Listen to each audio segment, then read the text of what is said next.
a one-party system. This is your final shot for the Supreme Court, for your Second Amendment. I mean, this is your final shot, November 8th. So hopefully you'll do what you know you have to do. Get out of bed and vote.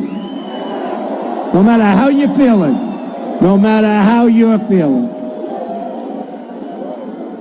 It is indeed time to drain the swamp in Washington, D.C.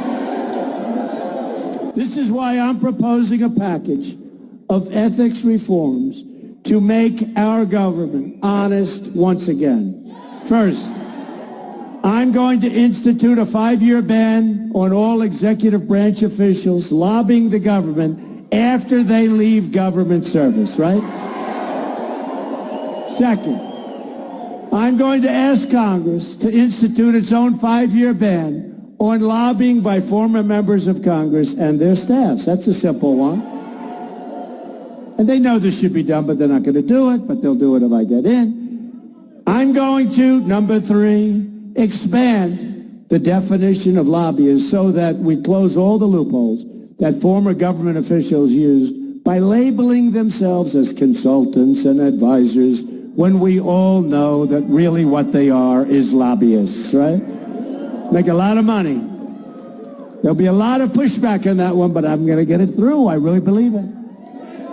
I'm going to issue a lifetime ban against senior executive branch officials lobbying on behalf of a foreign government. That's an easy one. Number 5, I'm going to ask Congress to pass a campaign finance reform that prevents registered foreign lobbyists from raising money in American elections. Wouldn't that be nice?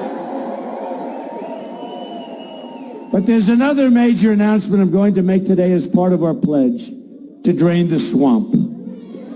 If I'm elected president, I will push for a constitutional amendment to impose term limits on all members of Congress.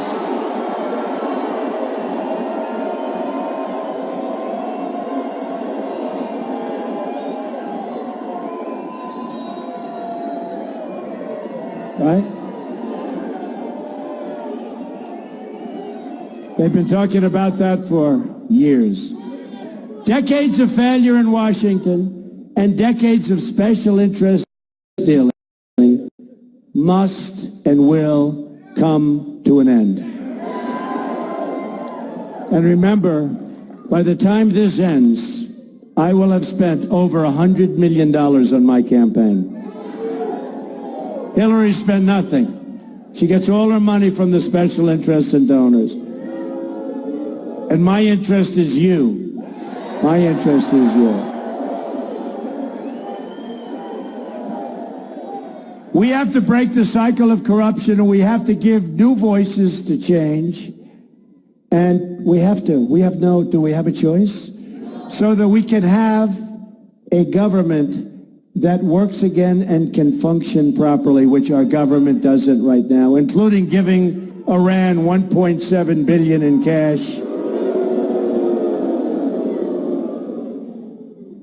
And remember the deportation of 800 people, turned out to be 800 people, then went up to 1,800 people, and they were going to be deported for good reason. You know, if our country deports somebody, they got to be pretty out there.